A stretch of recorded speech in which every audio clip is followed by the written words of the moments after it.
Bonjour, merci de me donner la parole à l'occasion de ce colloque fort intéressant et brillamment introduit évidemment par Philippe Aghion.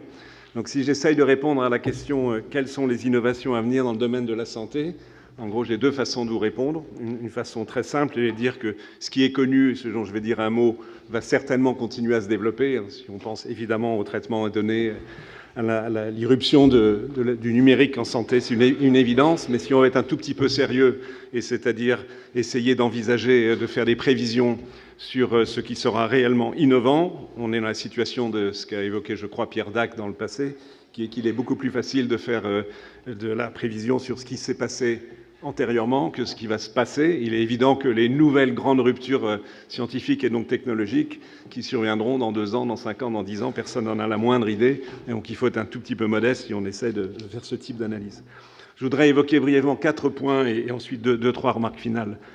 Mes 4 points sont, premièrement, le fait que dans le domaine de la santé, malgré les progrès que nous connaissons tous, par exemple, observer très clairement en ce qui concerne l'allongement de la longévité, y compris, même si c'est de façon plus modeste, dans les pays où les revenus sont plus faibles que dans les pays, disons, comme l'Europe et les États-Unis, sont des marqueurs très très forts de progrès, mais il reste beaucoup à faire.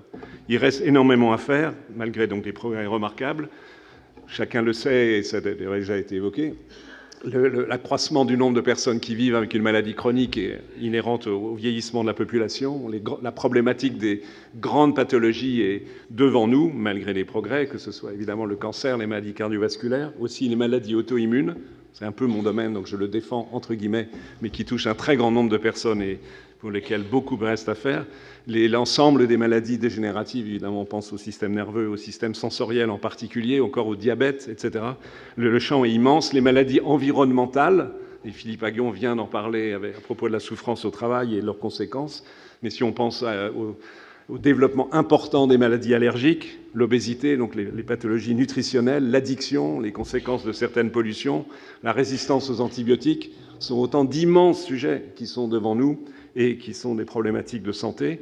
On peut évoquer d'un mot, pardon d'être sous forme d'énumération, mais le champ des maladies mentales est un champ, malheureusement, qui touche une fraction importante de la population et pour lesquels les ressources de la médecine aujourd'hui sont encore loin d'être satisfaisantes. J'y ajouterai aussi le champ des maladies rares, qui est un peu plus mon domaine, qui touche finalement, même si chaque maladie est rare, touche quand même 2 à 3% de la population, pour lequel les problématiques, les sources de handicap sont loin d'être réglées. Et puis n'oublions pas les grandes pathologies infectieuses mondiales, les grandes maladies parasitaires pour lesquelles aussi il reste beaucoup à faire. Donc les enjeux de santé sont immenses et ils sont autant d'enjeux économiques, c'est une évidence. Donc ça, c'était mon premier point. Le deuxième point, qui je pense, et encore une fois, c'est plus facile de regarder le passé que le futur, c'est que la vision scientifique de la médecine a considérablement évolué au cours du XXe siècle et évidemment au début du XXIe siècle, et donc ça engage à penser qu'il en sera de même dans les années qui viennent. D'abord, la science est entrée en médecine au XIXe siècle, et les grands progrès de la médecine du XXe siècle sont liés en grande partie à une approche, une vision réductionniste des questions scientifiques qui ont permis quelques progrès sur des approches très ciblées. J'en prends juste un ou deux pour pas être trop long, mais par exemple le traitement de la leucémie myéloïde chronique par un médicament qui inhibe une tyrosine kinase pathologique, qui est le produit d'un réarrangement de gènes qui est observé dans cette maladie, a révolutionné le traitement de cette maladie et est vraiment le fruit d'une recherche scientifique, en l'occurrence biologique, ciblée et réductionniste. On pourrait mettre en avant le traitement de l'hépatite chronique par l'hépatite C, le virus de l'hépatite C, qui est un autre progrès de ce type. Et nous sommes en train de basculer dans une nouvelle vision, je pense, de la science médicale, et qui aura un impact en santé majeur, qui est une approche systémique, c'est-à-dire notre capacité aujourd'hui de recueillir des données patient par patient ou modèle de pathologie par modèle de pathologie, que ce soit en ce qui concerne le génome, l'expression du génome, les protéines et les différents composants chimiques qui constituent chacune de nos cellules. Et si vous y incluez les données de santé en termes de signes cliniques, pour des choses très très classiques, l'imagerie, etc., ce sont autant de sources d'informations qu'il faut essayer d'intégrer et qui seront certainement une façon d'avancer demain, même si l'expérimentation restera essentielle, dans l'identification des progrès dans le domaine de la santé. Ça ouvre la voie évidente à mon troisième point, qui est de dire que le progrès de la santé, de l'innovation en santé, repose sur la pluridisciplinarité. La médecine seule, en gros, n'existe pas en termes d'innovation. Si vous regardez ce qui s'est passé dans les quelques années ou dizaines d'années passées, les progrès sont venus de l'interface entre, le premier est évident, la médecine et la biologie, l'irruption des biologies moléculaires et donc, entre autres, mais pas exclusivement, de la génomique, la biochimie, bien évidemment, la biologie cellulaire est source d'inventions médicamenteuses, de progrès dans le domaine du diagnostic. Interface entre médecine et physique, et on peut penser peut-être à ce qui est finalement la révolution la plus importante du XXe siècle, qui est l'imagerie. Je ne vais pas entrer dans les détails des progrès foudroyants de l'imagerie en médecine, mais aussi l'imagerie dans la recherche biologique au niveau des cellules et des compartiments sous-cellulaires. Interface entre médecine, mathématiques, informatique et plus précisément algorithmique. Donc évidemment l'inclusion de ce que je disais tout à l'heure, est-ce qu'on est capable, certes, de stocker, mais surtout de traiter, excusez-moi, l'immense masse de données que nous sommes capables d'accumuler. On peut encore citer, bien sûr, l'interface avec la chimie, qui est classique, mais qui n'est pas près de disparaître. Et je voudrais aussi y ajouter, je pense qu'il est tout aussi important, l'interface avec les sciences humaines et sociales. Philippe Aghion, dans la phase terminale de son exposé, y a fait allusion, et je pense que ceci est tout aussi essentiel dans les progrès. Donc, il en résulte, ce sera mon dernier point, en fait, un foisonnement d'opportunités d'innovation scientifique en santé qui croisent toutes ces sciences, qui font que donc on sera demain plus à même de traiter de façon intelligente un très grand nombre de données, d'intégrer toutes sortes de données sur tel ou tel type de pathologie, de développer des systèmes experts donc qui peuvent, dans une certaine mesure, conduire une aide au diagnostic et avec l'aide du développement des objets connectés qui permettent de recueillir à distance des données. Le deuxième point, évidemment, c'est qu'à partir des études physiopathologiques, de description de phénotypes de pathologies qui devient très très fin, on est en situation de développer plus de biomarqueurs, plus d'outils de diagnostic, peut-être dans certains cas, si c'est pertinent, plus d'outils de dépistage. C'est un sujet un peu plus délicat, mais qui mérite évidemment réflexion. L'intégration de l'imagerie et de la chirurgie est un champ fantastique d'évolution où la chirurgie devient de moins en moins invasive, de plus en plus guidée par une imagerie tridimensionnelle et modélisatrice, qui est, à mon avis, assez remarquable. C'est très loin de mon champ de compétences, mais je l'admire. L'interface, les progrès futurs de l'interface homme-machine, des prothèses intelligentes, est, à mon avis, un domaine majeur. Et je terminerai par le cinquième domaine, qui est celui le plus proche du mien, évidemment, qui sont les évolutions thérapeutiques, la poursuite de l'évolution de la création de médicaments par la chimie, mais une chimie peut être guidée de façon plus, entre guillemets, intelligente. Je ne veux pas être péjoratif sur ce qui a été fait, loin de là, mais plus ciblée par les connaissances très précises des phénomènes de la biologie fondamentale et de la physiopathologie. Et puis, une évolution qui commence à être sensible, qui est celle de l'ingénierie génomique et peut-être demain cellulaire, ce qui n'est pas nouvelle. L'ingénierie génomique était un progrès majeur de la production de médicaments, puisque ça fait maintenant plus de 30 ans qu'on produit des protéines recombinantes pour traiter le diabète, pour traiter les troubles de la coagulation comme l'hémophilie et d'autres maladies. Il ne faut pas oublier que c'est du génie génétique, comme on disait à l'époque, aujourd'hui l'ingénierie génomique, que ça a été la révolution des anticorps monoclonaux qui sont aujourd'hui produits de cette façon et qui apportent des solutions thérapeutiques nouvelles, très intéressantes dans de grands nombres de domaines, le cancer étant l'exemple le plus récent, mais il y en a d'autres. Et l'ingénierie génomique, c'est demain, je pense, les vaccins. Beaucoup de nouveaux vaccins viendront de l'ingénierie génomique. Et on peut y ajouter, bon, mon domaine plus modestement, mais enfin, qui débute, celui de la thérapie génique, qui a quelques succès dans le domaine des maladies génétiques héréditaires, mais aussi peut-être de façon quantitative en nombre de malades dans le traitement de certains types de cancers. L'ingénierie cellulaire associée à l'ingénierie génomique est sans doute aussi une source potentielle de progrès. Donc, le développement, les possibles, les potentiels est fantastique, il foisonne, et je pense que c'est une source d'opportunité. Je voudrais terminer, si vous me donnez encore 2-3 minutes, ça va. Pour moi, tout ceci se situe quand même dans un certain contexte. Il y a quelques implications que je voudrais mentionner d'un point de vue qui est le mien, c'est-à-dire d'être un académique, de quelqu'un qui est universitaire, qui travaille dans un hôpital et a cette vision de la santé, évidemment, qui doit être complémentée par celle du monde industriel et de ceux qui observent et étudient nos systèmes de santé. Donc, deux autres axes.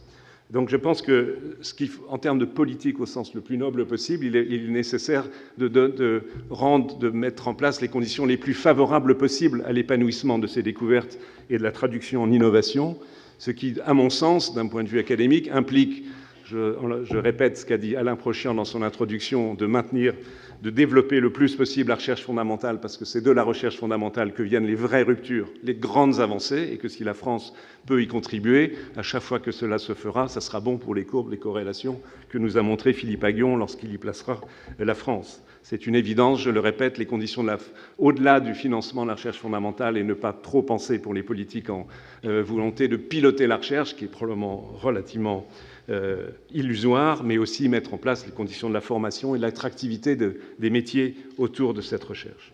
Le deuxième aspect, c'est l'interface entre l'hôpital, le monde médical, disons là où il y a les meilleures possibilités d'innovation, et la recherche, et donc un plaidoyer pour le développement de ce qui existe déjà en France, dans quelques endroits, dont le mien, à l'hôpital Necker avec l'Institut des maladies génétiques, mais par exemple aussi à la Pitié-Salpêtrière, Yves Agide est là avec l'Institut du cerveau et de la moelle épinière, et dans quelques autres endroits en France, on a des instituts pluridisciplinaires qui atteignent une taille critique, où sont rassemblées des compétences dans différents domaines. On a vu que l'interface était absolument essentielle avec plein de secteurs de la science, où il y a les plateformes adéquates pour faire une recherche expérimentale, les plateformes adéquates pour faire une recherche clinique, autrement dit, donc couvrir l'ensemble d'une partie de la recherche médicale qui va de la recherche clinique, de l'épidémiologie, aux études physiopathologiques et au retour vers les malades par la thérapeutique. Ces lieux visibles sont les lieux, je pense, les attractifs d'abord pour les chercheurs du monde entier, c'est très important pour la créativité, attractifs pour former et attractifs pour les partenariats avec les industriels en vue de l'innovation. Mon plaidoyer est de dire qu'il existe, je l'ai mentionné, quelques centres de ce type à Paris et en région, mais pas assez. Il en manque beaucoup. Il y en a, à mon avis, 5-6 en France qui ont atteint cette masse critique et ce niveau, ce qui est très insuffisant. Je pense qu'il y a un effort à faire pour développer de telles institutions dans le paysage des centres hospitalo-universitaires français, et peut-être avec un regard vers les Pays-Bas, car dans ce pays, ils ont développé un système, à mon avis, remarquable d'intégration des soins, de la recherche, de la formation et de l'innovation, j'insiste, dans les 8 équivalents de centres hospitalo-universitaires qui existent aux Pays-Bas, qui tous les 8, de façon absolument remarquable, fonctionnent sur les 4 points que je viens d'indiquer, dont l'innovation. Ceci se traduit, par exemple, parmi bien d'autres indicateurs, si vous regardez les classifications des facultés de médecine de Shanghai, ils sont toutes les 8 au top, ce qui n'est malheureusement pas tout à fait le cas de la France.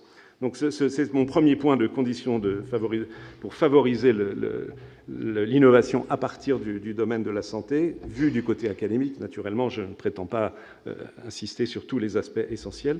Mon dernier point concerne, sur un plan différent, l'acceptabilité et l'accessibilité de l'innovation en santé par nos concitoyens. L'acceptabilité, je pense qu'il faut prendre garde, et je pense que c'est vraiment le domaine de l'intervention, la recherche d'abord et l'intervention sociale.